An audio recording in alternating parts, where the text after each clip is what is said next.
They told you to be kind. They told you to open your heart. They told you that vulnerability was power, and you believed them. You let their words seep into you like sweet honey, comforting, sticky, impossible to wash off. You thought kindness would protect you. You thought openness would win people's respect. You thought being soft would make you loved. But what did it really bring you? Disappointment, betrayal. Hands you stretched out in trust were bitten. Every time you gave more of yourself, they took more, and thanked you with silence or worse, with scorn. The world does not reward softness. The world sharpens its claws on the gentle. And if you look honestly at your life, hasn't that been true? Your goodness became their leverage. Your patience became their weapon. Your trust became their hunting ground. This is the first truth Machiavelli whispers in your ear. The world is not ruled by kindness, but by power. And until you face this, until you allow this truth to pierce through the lies you've swallowed, you will remain broken, unprepared, and easy to manipulate. Think back to the last time you felt crushed, the last time someone betrayed your trust, ignored your loyalty, or took advantage of your silence. Didn't it feel like a part of you died? Like your old self, the one that trusted too easily, gave too quickly, forgave too often, finally collapsed under the weight of reality? That death wasn't a tragedy. That death was a rebirth, because only when the naive self dies can the strategist be born. This is where rebuilding begins, not with motivation, not with affirmations, not with empty promises to be stronger next time, but with a cold decision, the decision to never again approach life as prey, the decision to rebuild yourself piece by piece as something harder, sharper, untouchable. And here is the paradox. The pain you felt, the betrayal, the heartbreak, the humiliation, is not your weakness. It is your blueprint.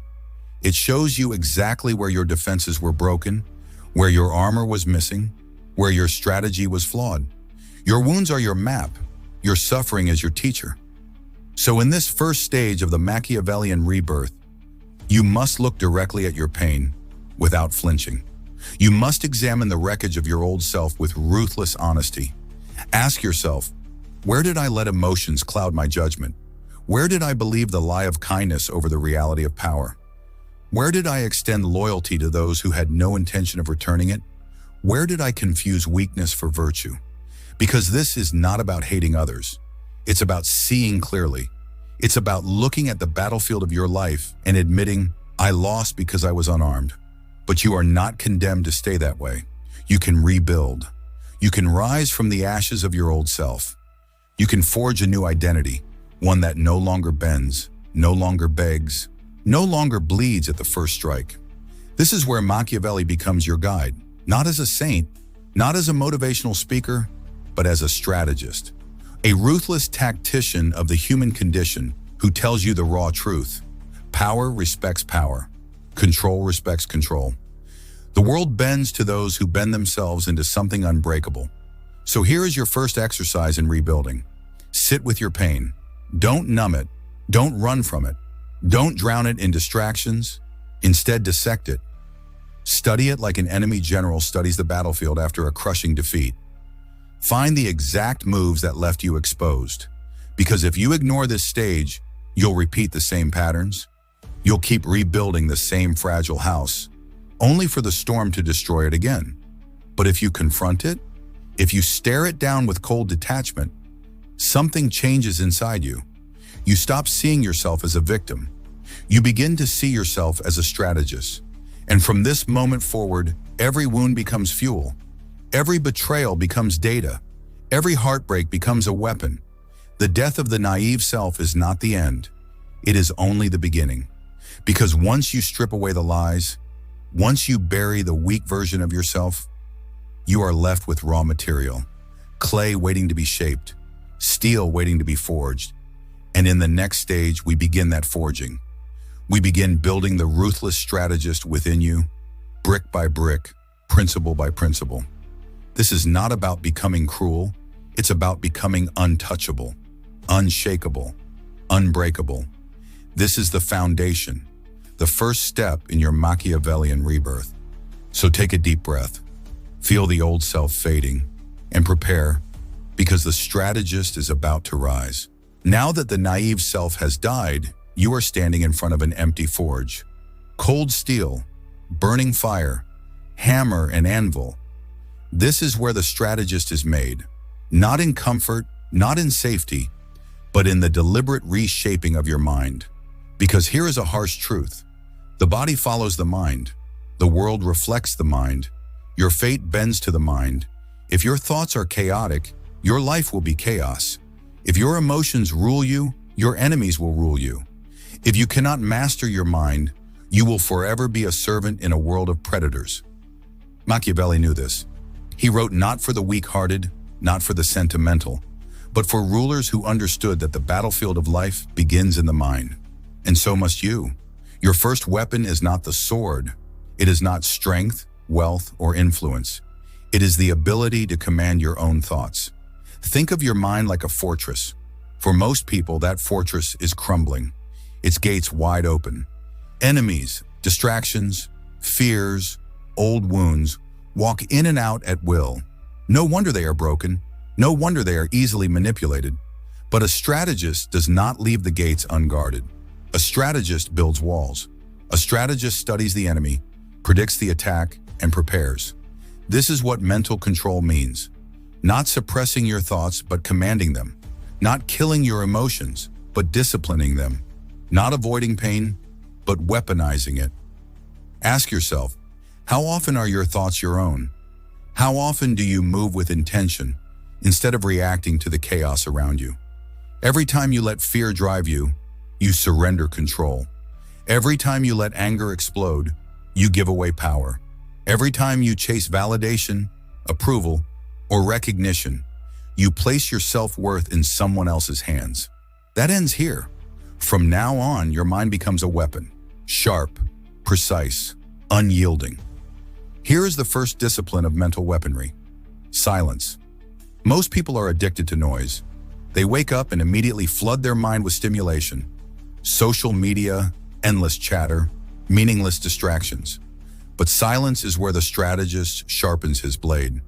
In silence, you learn to hear your own thoughts. In silence, you see the patterns of your desires, your fears, your weaknesses. And once you see them, you can control them. So practice this. Each day, carve out a time of silence. No phone, no music, no talking. Just you and your mind. At first, it will feel unbearable. You will itch for distraction, crave noise, search for escape. That is your weakness screaming. Do not give in. Sit with it. Command it.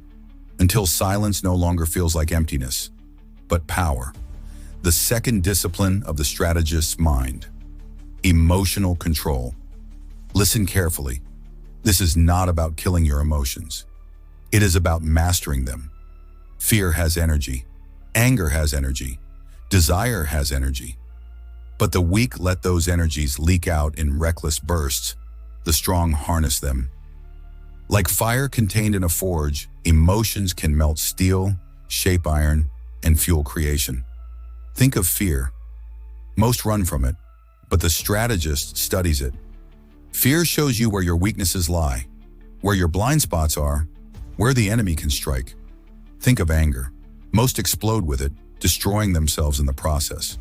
But the strategist holds it, compresses it, and channels it into focus. The way a blade channels force into a single, lethal point. Think of desire. Most chase it blindly, burning themselves out. But the strategist learns to let desire pull him forward without letting it drag him into desperation. This is mastery, to feel deeply, but to command absolutely. Can you imagine what would happen if you achieved this level of control? If nothing could shake you? If insult slid off you? If betrayal sharpened you? If fear itself bowed before your will? This is the strategist's mind. Not easily swayed, not easily broken, cold but not empty, hard but not brittle. Here is your training. Each time an emotion rises, do not immediately react. Pause, count to 3. Breathe. Watch the emotion as though it belongs to someone else. In that pause, you reclaim control. In that pause, you stop being a slave. In that pause, you remind yourself, I am the strategist. I am the master of my mind. At first, this pause will feel forced, but over time, it becomes natural. And one day you will notice, nothing rattles you, nothing provokes you, nothing makes you bend. And that day you will know your mind has become your weapon. This is the essence of part 2, the forging of the mind. Because a strategist without mental control is like a king without walls, doomed to fall at the first siege. But with silence and emotional mastery, your mind becomes an unshakable fortress, a blade that never dulls, a weapon no enemy can touch. And once your mind is forged, we move to the next stage, learning how to project power outward. Not just protecting yourself, but bending the world to your will. That's where part 3 begins. You've buried the naive self. You've forged the mind into a weapon. Now comes the moment most people never reach, the outward projection of power. Because power is not just internal discipline. Power is how the world perceives you. And perception, my friend, is reality. It doesn't matter how strong you feel inside if others see weakness. It doesn't matter how sharp your mind is if your presence communicates hesitation. Machiavelli understood this better than anyone. It is not enough to be powerful. You must appear powerful. Think of a lion. Even before it strikes, it commands respect. The way it moves, the way it carries itself, the way its gaze lingers. The gazelle doesn't wait to see if the lion is hungry. It already runs. That's the essence of projected power. You don't wait until conflict to establish dominance. You radiate it in every moment so that when the time comes, no one dares test you. So how do you project this? How do you move through the world in a way that demands respect without a single word? There are 3 principles: posture, voice, presence. Your body speaks before you do. A slouched back, darting eyes, nervous hands. They scream weakness. But straight shoulders, steady eye contact, deliberate movement, they command attention. Machiavelli would tell you, posture is politics. It signals whether you are prey or predator. So train yourself. Walk slower, never rushed. Keep your shoulders open, chest forward. Hold eye contact just a heartbeat longer than expected. Speak less with your hands, more with your silence. Every movement must communicate, I am in control. Your voice is a weapon. Most waste it by speaking too fast, too high, too much. But listen to those who command respect. They speak slowly, deliberately. They pause without fear. Their tone carries weight because they aren't desperate to fill silence. So here's your practice. Record yourself speaking. Listen to how you sound. Then train. Slow down, lower your tone, cut unnecessary words. When you speak less, every word carries more power. When you embrace silence, others lean in to listen. This is not just communication. It is psychological warfare. This is the most mysterious, but also the most vital. Presence is the energy you radiate when you walk into a room. It comes from 2 things: absolute self-control, absolute indifference to approval. When you no longer need others to validate you, they feel it. When you move as if the world will adjust to you, people unconsciously do just that. Presence cannot be faked. It is built in the silence of discipline and projected through every glance, every step, every pause. Think about this. Have you ever met someone who wasn't rich, wasn't famous, wasn't even physically imposing, and yet the moment they entered the room, everyone noticed? That was presence. That was projected power. That was the Machiavellian principle in action. And you can cultivate it. But here is the trap. Projecting power is not about arrogance.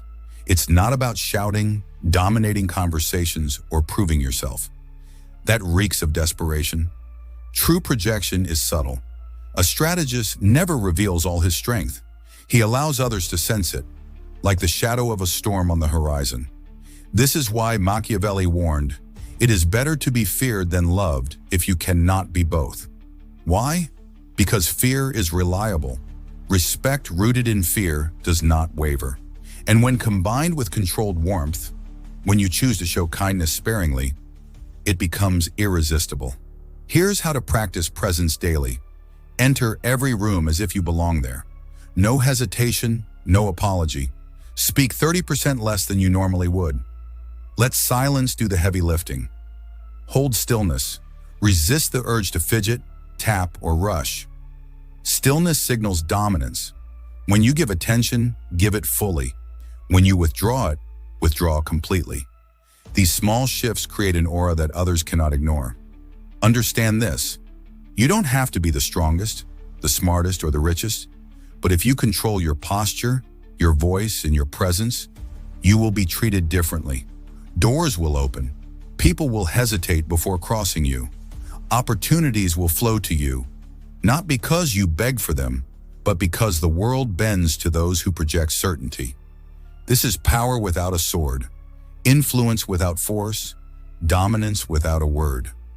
Now your mind is forged, your presence is projected, but there's a deeper battlefield still, the battlefield of relationships, alliances, and enemies. Because once you project power, others will test you. Some will seek your favor. Others will plot against you. And in part 4, we dive into Machiavelli's coldest lesson, how to play the game of loyalty and betrayal without losing yourself. Power attracts. And once you begin to project it, people will circle you. Some will come offering loyalty. Some will come with hidden knives.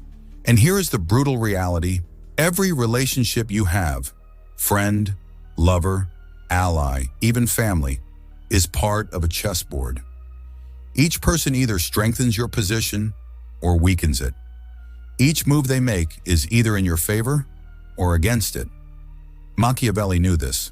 That's why he warned, trust is dangerous. Blind loyalty is suicide. Think back to the betrayals of your life. Who cut you the deepest? Was it not those who swore they would never hurt you? That's the paradox of loyalty. The ones closest to you hold the sharpest blades. And unless you understand this game, unless you study it like a strategist, you will always be outmaneuvered. People are not loyal because of who you are. They are loyal because of what you provide. Security status, advantage, fear. The moment those benefits fade, so does their loyalty. This is not cynicism, it is reality. So stop expecting eternal devotion. Stop clinging to promises. Instead ask, what binds this person to me? What need do I fulfill? If you understand that, you can predict when loyalty will hold and when it will break. No matter how careful you are, betrayal will come. It is not an accident. It is a law of human nature. People are fickle. Desires shift. Temptations grow. Fear changes alliances. Machiavelli did not say if betrayal comes. He assumed it, and so should you. This does not mean paranoia. It means preparation. Expect betrayal, and when it arrives, you are not broken. You are ready. The strategist does not give trust easily. He observes. He tests. He gives small responsibilities before entrusting large ones. Think of it like building a fortress. You don't hand the keys to the gates on the first day. You watch how a soldier guards the outer wall. You see how he reacts under pressure. Only then do you grant more access. This is how you prevent catastrophe, by turning trust into a series of trials, not a blind leap. And what about enemies? Because make no mistake, once you project strength, you will create them. Some silently envious, some openly hostile. Machiavelli was clear. It is far safer to be feared than to be loved. Why? Because love fades, but fear binds. If people fear the consequences of betraying you, they will think twice. If people know you can act decisively, they will hesitate to cross you. This does not mean cruelty for its own sake. It means making sure every betrayal carries a price. The strategist knows when to reveal his hand. When loyalty is shown, reward it where others can see. This magnifies its effect, inspiring further devotion. When betrayal is discovered, punish it, but strategically. Not with loud rage, but with cold precision. Sometimes that means removing someone silently. Sometimes it means exposing them as a warning. But it always means making the consequences clear. Because if betrayal goes unchecked, it multiplies. Think of history. Empires rose and fell, not because of outside threats, but because of betrayal within. Caesar, stabbed not by enemies, but by friends. Kings toppled, not by armies, but by their inner circles. Machiavelli studied this endlessly, and his conclusion was simple. The throne does not fall to enemies. It falls to misplaced trust. So what does this mean for you? It means looking at your life like a strategist, not a dreamer. Who in your circle strengthens you? Who weakens you? Who is aligned with your mission? Who is secretly waiting for their moment? Stop pretending everyone is the same. Stop expecting unconditional loyalty. Start seeing relationships as moving pieces on a board. And here's the key. You don't need to hate your betrayers. You don't even need to punish all of them. You simply need to outplay them. Because life is chess, not checkers. Every betrayal can be turned into leverage.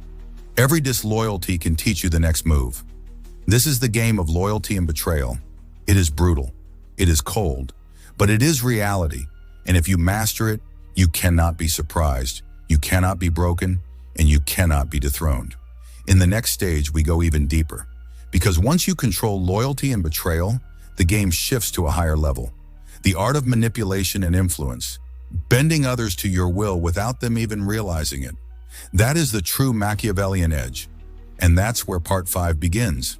We've talked about ruthlessly auditing your weaknesses, building discipline, and shifting your identity. But here is the truth Machiavelli never softened. Your enemies are not always out there. Sometimes they are inside your own mind. And if you cannot control your impulses, your emotions, your hunger for validation, then someone else will. This is where the dark psychology of Machiavelli becomes brutally useful. He wasn't concerned with morality. He was concerned with power, survival, and winning. And for you, that translates into mastering self-control while simultaneously making yourself resistant to manipulation. Think about how most people live. They're driven by craving. They react instantly to emotion. They chase comfort and approval without realizing they're predictable. Predictability is a weapon others can use against you. A boss knows if you're desperate for recognition, he can dangle compliments to keep you working late. A manipulative partner knows if you fear abandonment, they can use silence to control you. Machiavelli would say, if you cannot master yourself, you cannot lead yourself. So the first pillar is impulse control. You learn to pause, to delay reaction, to let the surge of anger, fear, or excitement pass before you move. Because every time you react instantly, you're handing someone else the blueprint to your behavior. One of Machiavelli's most misunderstood lessons is emotional detachment. Not the absence of feeling, but the discipline to act as if your feelings don't rule you. When a rival insults you, the average man snaps. He shouts, defends himself, proves he is offended. But the strategist knows. Silence cuts deeper than anger. Controlled coldness does two things. It unsettles the other person. They expect a reaction and don't get it. It preserves your energy for moves that actually matter. Machiavelli's princes didn't survive because they raged louder than their enemies. They survived because they were unpredictable, emotionally untouchable, and always 3 steps ahead. Now let's get darker. How do people try to control you? By using your own psychology against you. Here are 3 Machiavellian manipulation tactics you must learn to spot. Scarcity pressure. This is your only chance. You'll lose it if you don't act now. They make you believe urgency equals truth. Emotional leverage. Guilt, shame, flattery, or sympathy. All designed to pull a reaction instead of rational choice. Divide and conquer. They isolate you from allies, so you depend only on them. When you see these tactics, don't react emotionally. Call them out in your mind for what they are. Strategies. Once labeled, their power weakens. How do you defend yourself? Machiavelli would say, fortify your castle before the siege begins. This means, strengthen your self-worth so flattery doesn't sway you. Create options so no threat of scarcity can corner you. Build alliances so no one can isolate you. When you operate from abundance, not desperation, you become manipulation-proof. The person who cannot be bribed with validation, who does not fear loneliness, who does not rush into urgency, is dangerous. They are untouchable. Imagine this. You're in negotiation, and the other side lays out an offer. The average person feels the need to respond instantly. to fill the silence, to ease the discomfort. But Machiavellian silence is a weapon. By waiting, you force the other side to reveal more than they intended. They speak to kill the awkwardness, and in doing so, they expose their position. Silence is not weakness. It is a calculated trap. And the one who controls the rhythm of communication controls the outcome. One of the most powerful tools in resisting influence is turning it back. Machiavelli knew that people reveal themselves when they believe they're in control. Mirror their tactics, mirror their tone, and suddenly they feel comfortable. They underestimate you. They believe you are aligned with them. And when the time is right, you pivot. This isn't about cruelty. It's about refusing to be a victim of the games people play. Here is the Machiavellian paradox. The more you control yourself, the less others can control you. Your silence becomes louder than their shouting. Your patience becomes sharper than their urgency. Your calm becomes a weapon no storm can shake. This is not easy. It takes years of practice. But once you step into this level of self-command, you stop being the puppet. You become the unseen hand that moves the strings. So far, we've rebuilt your discipline, your identity, your vision, and your self-control. But there is still one more stage, because all of this strategy, all of this ruthless rebuilding means nothing if you don't know how to project it outward. In the final part, we will step into how to radiate power, influence without begging, and lead like someone who cannot be ignored. Stay with me, because this is where you stop surviving and start ruling. You've stripped yourself down. You've rebuilt discipline. You've reshaped your identity. You've mastered self-control. But Machiavelli would ask, what is the point of strength if it is never seen? Power hidden forever is no power at all. Influence is not just built, it must be projected. And the final stage of rebuilding yourself is learning how to radiate strength without needing to beg for recognition. Most people think influence comes from talking more, forcing respect, or demanding attention. That is weakness. Machiavelli knew the most powerful rulers rarely shouted. They radiated presence. They moved with patience. They spoke with purpose. They chose their words like weapons, sharp and rare. Presence begins with restraint. You enter a room and do not rush to speak. You watch. You measure. You let others reveal themselves while you reveal nothing. This aura of calm mystery creates gravity. People lean in, trying to decode you. The less you reveal, the more they imagine. And what they imagine is always more powerful than what you could have said. Machiavelli wrote, "Men judge more by the eye than by the hand." Translation: people believe what they see, not what is true. So your image must be cultivated like a weapon. How you dress, how you walk, how you hold silence. All of it signals whether you should be underestimated or respected. Every gesture either builds your legend or breaks it. This doesn't mean becoming fake. It means projecting your truth deliberately. If you've built resilience, project it in your posture. If you've mastered silence, project it in your calm eyes. If you've sharpened your vision, project it in the certainty of your words. Weak people chase recognition. Strong people command it. The Machiavellian method: never ask for respect. Make it impossible to withhold. Deliver results silently. Let your actions speak louder than your pleas. Hold boundaries so firm that people feel your strength even in your absence. Speak less, but when you do, make it final. You do not need everyone to love you.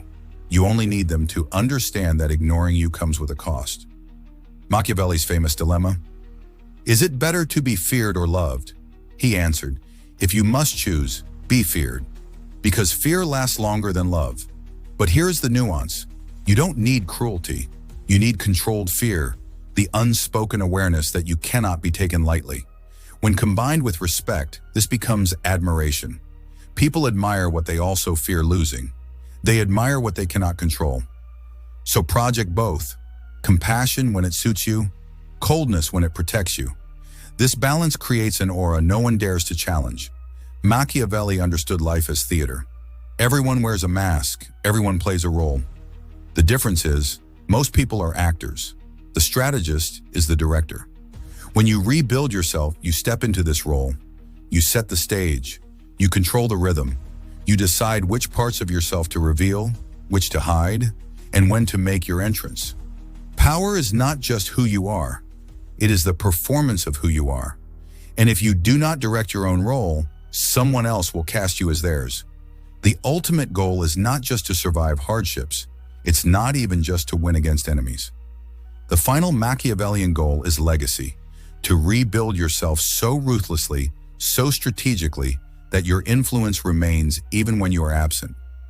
Legacy is not written in speeches, it's written in the stories people whisper about you, in the respect that continues long after you've left the room, in the opportunities that come because your name carries weight. You are not just surviving anymore. You are shaping the battlefield for generations of your own life to come. Let's step back. You began broken.